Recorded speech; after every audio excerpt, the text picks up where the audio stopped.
What's up, guys? Coach Shi here. We're back at it with another podcast. Today we ain't got Euro. We got a special guest today. And I want you guys to make the most noise in the comments for her, please. We got Alexis. Alexis, varsity team, basketball. She plays for the women's basketball team at Yorkview Lions. So Alexis, please tell me about yourself in and out the court. I'm Alexis. I'm going in my 5th year this year, and I study kinesiology. I minor in psychology. Life is just basketball. Other than that, I'm just trying to survive school. Yeah. So that's about it. Yeah, no, she's living literally the basketball lifestyle. So tell me, what's your background? Why basketball? What got into bringing to basketball? Well, my parents would always tell me when I was younger, I was like a really energetic, crazy kid. So they put me when I any sport, it'd be easier if I told you what I didn't play. And basketball was one of the things I did stick with, but I actually, soccer was the main thing. Mm-hmm. And then I think around maybe when I was 8, 9, or 10, that area, I was starting to fall out of love with it. And I was shifting more towards volleyball and basketball. Oh, wow. So I was playing rep at the same time. Don't ask me how I did that. I have no idea how I did that. But then obviously, when you're starting to get older, you kind of have to narrow it down because schedules overlap. And then I think I just went with basketball. I felt like it was more my style, more aggressive. Mm-hmm. Even though I don't like running, I still went with it, but it just suited me more, I think. You talk about soccer and basketball. I know. There's much more running in soccer than in basketball. I guess I don't remember all the running as much, but yeah, soccer is definitely probably more running. And you said basketball, but at what age did you start basketball? Oh gosh, probably I want to say 4. I would do I was really young. My parents put me in every single sport. Sports has probably been my life for since I could walk. Wow. And I think it just started with when you're at that young age, they have those camps and skill, it's just for fun. And then it kind of I was playing rep, and then it just kind of went from there, and then played competitive in high school, and then found my way to York. So how did you manage the high school lifestyle and the basketball lifestyle? Honestly, looking at it now, it was easy. Probably back then I was it's a lot of running around, but in high school, basketball season's only in the fall. Mm-hmm. So you only have to worry about it for 2 to 3 months. I did always play with the older girls, so it was always playing an age up and just learning new things and stuff. But where I'm from, I wouldn't say it's a super competitive basketball sport. My high school was mainly competitive in soccer and volleyball. Okay. But for me, when I played at high school, it's more just about having fun. Mm-hmm. I already was playing rep on the side, so anytime I play in high school, it was more so just for fun and So rep, basketball, soccer, and high school? You managed those 4 things? Yeah, in grade 9, I did soccer, basketball, and rep basketball. I think I did volleyball too. I did everything that I could. But after that, I was no. In high school, I actually tore my meniscus in basketball. Yeah, so after that, my mom was yeah, you're not playing any more sports, just basketball. And I was oh, okay. Oh, wow. Yeah. How did it feel? Obviously not the pain. Obviously not the pain. But my surgery and all that, it was really hard. It was the first time I've really experienced that. And I would literally come in. There was a period of 2 months where I would just come in to write a test in the main office. Other than that, I'd be at home. Okay. Yeah. And no effect of not being able to play anything? Honestly, it's hard to remember, but I just felt really oddly motivated. I would always work out. I'd hit up my coaches or trainers. I would hobble on my crutches to the training facility and just hit arms and weights and whatever. It honestly, I think mainly my parents were supportive of it because it kept me busy. Because other than that, I'm just sitting there. It's literally lay in bed all day. It's actually so hard to go from being around your friends at school, walking around, literally just walking and playing, to just being really isolated. So that was hard. But did that maybe, were you hungry, the fact that you were not able to do a bunch of stuff for a certain amount of time? Were you hungry to come back? Honestly, I can't remember exactly. It was weird. It wasn't I had this eager to come back. I think I stayed really present in the moment, which was I think surprising for myself, because you would expect to be really eager to go back out and play. But I think for me, it was just trying to stay present, because originally my surgery is supposed to be very minor, probably a couple months, but it ended up taking me 6 months to recover. Wow, okay. Yeah. And I think coming back, I was more nervous than excited, because it's I haven't played in so long and I kind of at the time my coach was oh, you're healed, you're going out there. And I was ooh, oh gosh. First day back, first day in. That's crazy. Yeah, I'm I was it was at end of our season. Yeah. And I was thrown into the game and I was oh my gosh, I don't know what I'm doing. At the end of the season? Yeah, it was still That's diabolic. About a month worth of like playing, or I don't even remember, but there was time still to play in the season. So he was like, yeah, like go out there. I was like, Wow. Okay.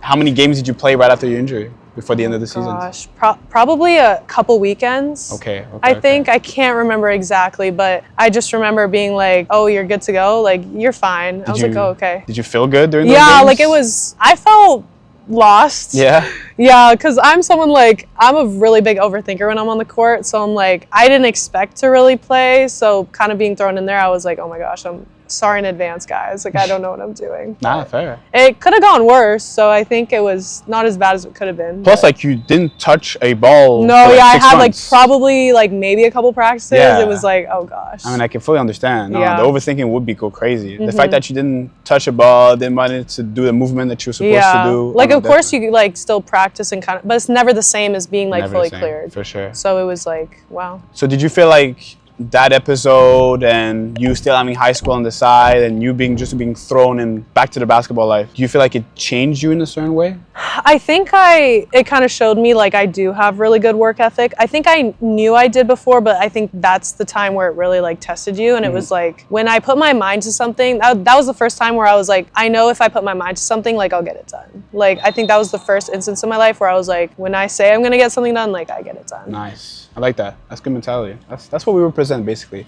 Like people that know what they got to do and they just do it. You did the end of the season and then obviously like you still were in high school. Yeah, this was like grade 10 that this happened. Grade 10, yeah. So you had 2 more years? Yeah, I actually did a 5th year in high school. 5th year, yeah. Okay. I like, my parents were very supportive, and also I think my AAU coaches at the time, like I feel like it's not encouraged a lot for people to take those extra years, not just in university but also in high school. Like having a late birthday, I didn't really feel independent and ready to like go off on my own. So I was already planning to take a 5th year, and then COVID happened. It kind of also like all just worked out. I did like an extra semester, just a couple classes to have, like if I want to apply, depending on the program, and then it just worked out that way. Good. High school done, come to York University, and you joined the varsity team.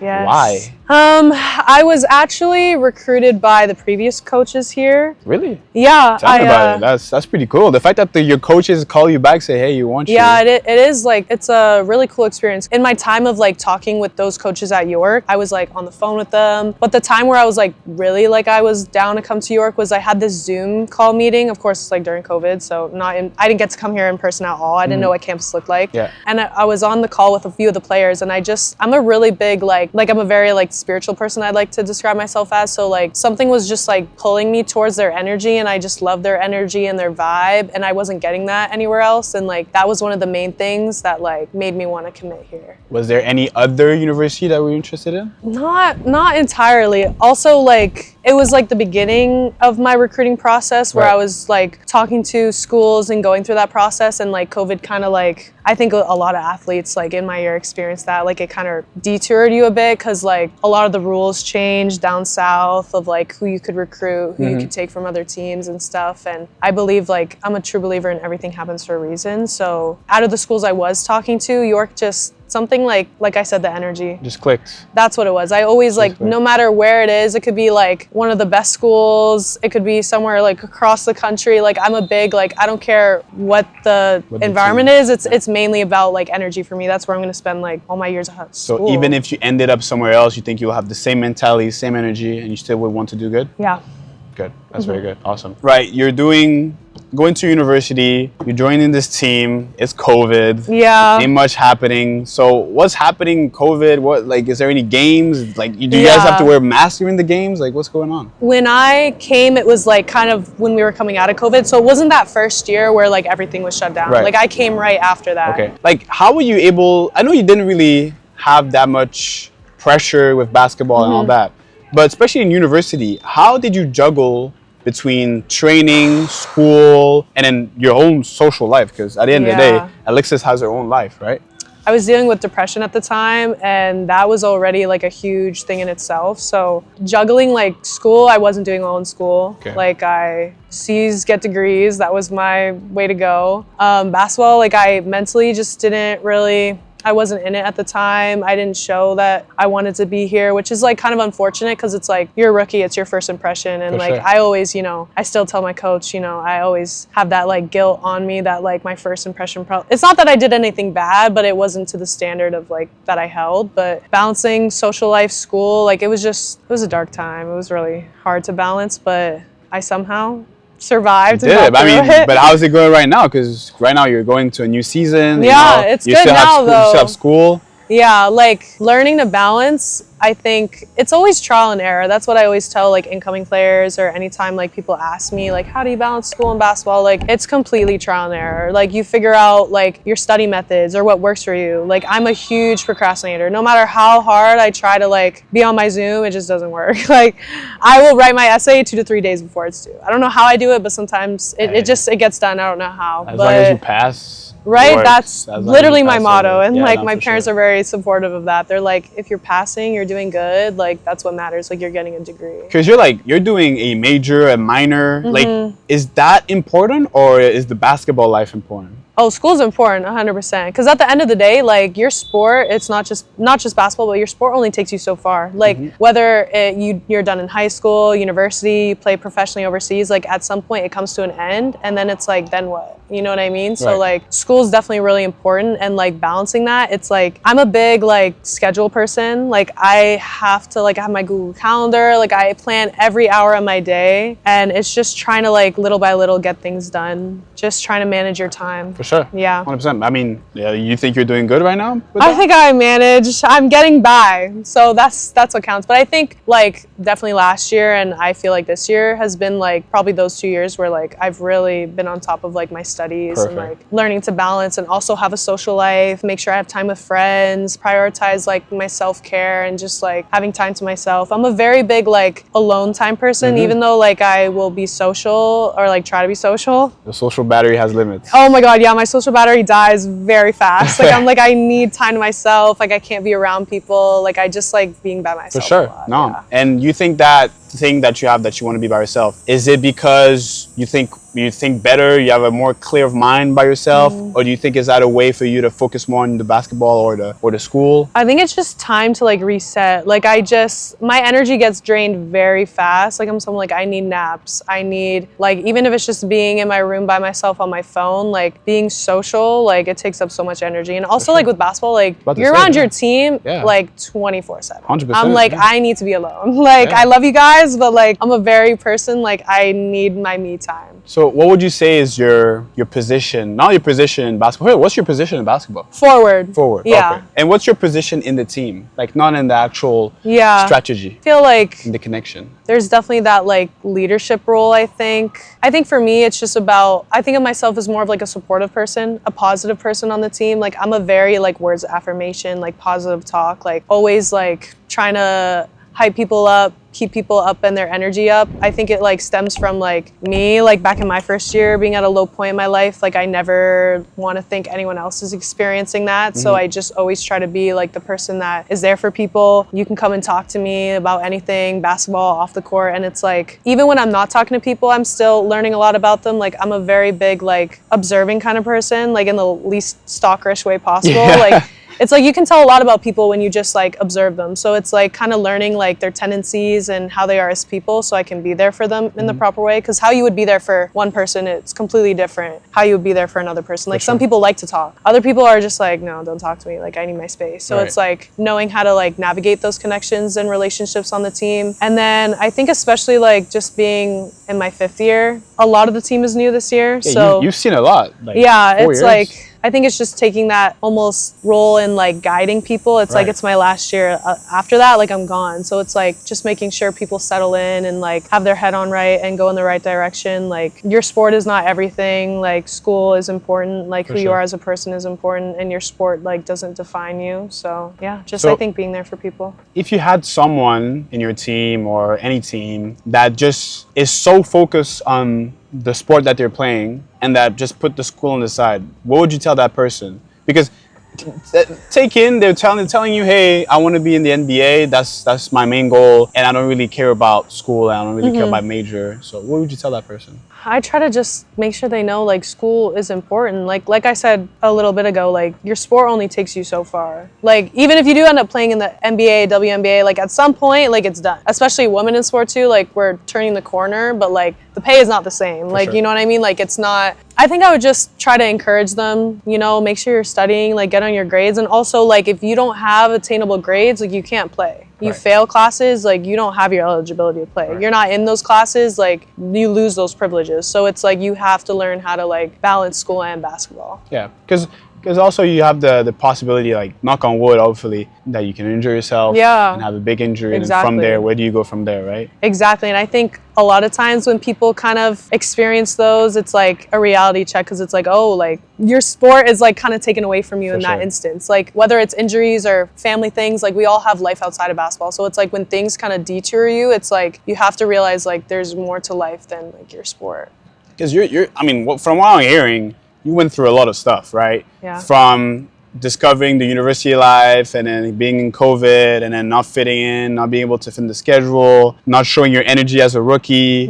What is your most proud moments in those 4 years? Really trying to pick myself back up. I think for me, like when I decided on my own to go to therapy was like a really big turning point for me. It was the first time where I kind of felt like that weight kind of lift off me. And then from there, it was kind of like baby steps, and it's not like linear. It's like very much, it comes in waves experience, but that was probably a really proud moment for me because it's like no one else was picking me up, like I picked myself up. And I think I'm really looking forward to like getting my degree and completing my 5 years. Like that's the biggest goal right now. Yeah. In a big team like basketball, do you have like a mentor, your coach, or anything like that maybe helped you through that progress?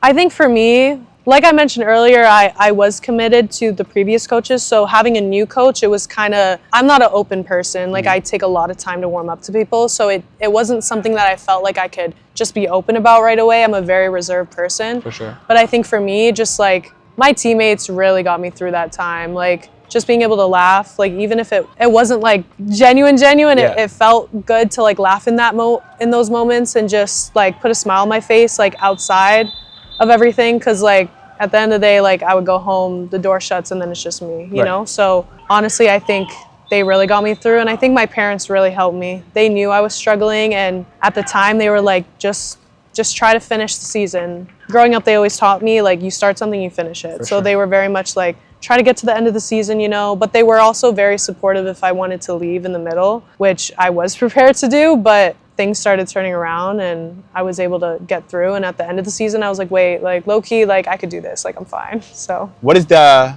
advice that you received that you think that you're using right now that you would keep repeating yourself when times get hard?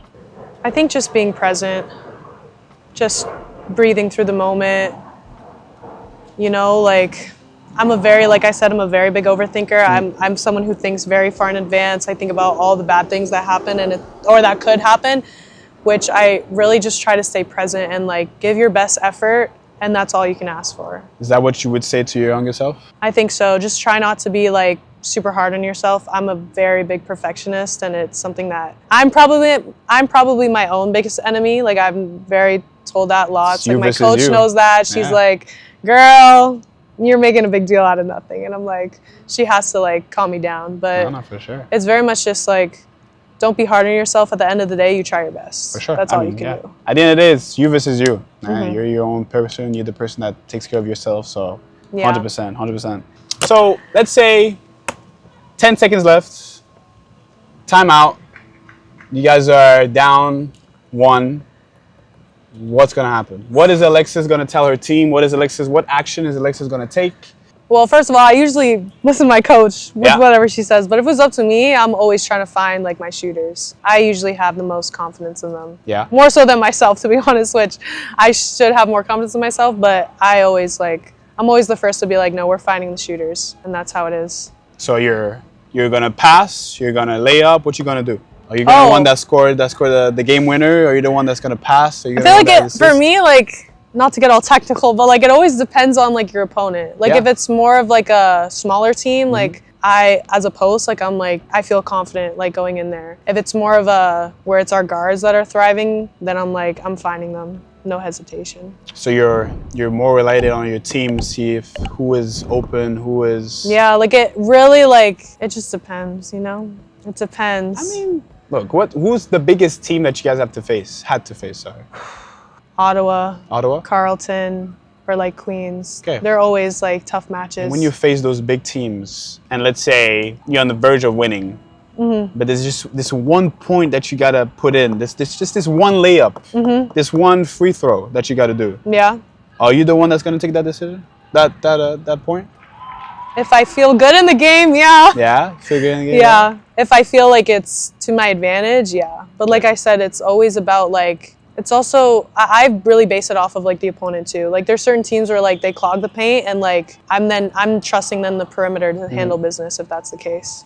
And do you think those scenarios of you being in the game, you having the pressure, you scoring the points or you not scoring the points, do you feel like that has changed you in outside basketball? So in school or in your social life? I mean, I guess like you really learn to like, through your sport, especially our sport, it's a very team sport, you learn to like work well with others. It's like other people have strengths that you don't, or you have strengths that other people don't. So like it's about finding like what's working for that time being, you know, like, and it's not going to be the same every game. Like some games, like this person will be hot. Other games, it'll be more of like a perimeter game, or it'll be more of like through the post kind of game. So it's just about learning to adjust and use people's strengths to like figure it out. And you use that in your day-to-day I think life. so. It's like you kind of almost like problem solving, you know, like in school and life. Like I'd mainly be like working with others is a big thing that you learn, like knowing how to work well with other people. What's next for Alexis? What's after the 5 years? After the 5th year, sorry. If you asked me before, I would have been like, I'm gonna go to cosmetology school. Like that's what I want to do, have my own business. But lately I've been like, I can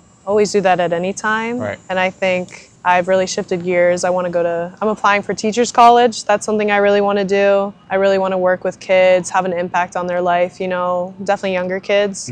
Like growing up, I didn't have the greatest experiences with teachers. I feel like that's a common thing. And like, I definitely want to be like someone who impacts someone's life. What would make you a great teacher then? Embracing everyone's uniqueness. I feel like it's not like this structured thing. It's like everyone's so different. Everyone learns differently. People have different passions. It doesn't have to be the stereotypic like doctor, lawyer. Like we live in this like society, like you can be anything you want to be. Like not to be cliche, but it's so true, you know, like just embracing like people and knowing that they can be whatever they want to be. For sure. And you think that the sport, any sport, is still going to be in your life after the university? Part of me is ready to just walk away from it. You know, like I said, like sports have literally been in my life since I was young. Like I don't know I'm just excited for what life is. But I feel like as much as I say that, I'm probably still going to be with it somehow. Maybe it's coaching, maybe it's playing for fun. Who knows? But I say I'm not going to stick with it, but knowing me, it's probably still going to be in my life. But don't you feel like it would change you as a person if you either let it go or keep using it or keep having it in your life?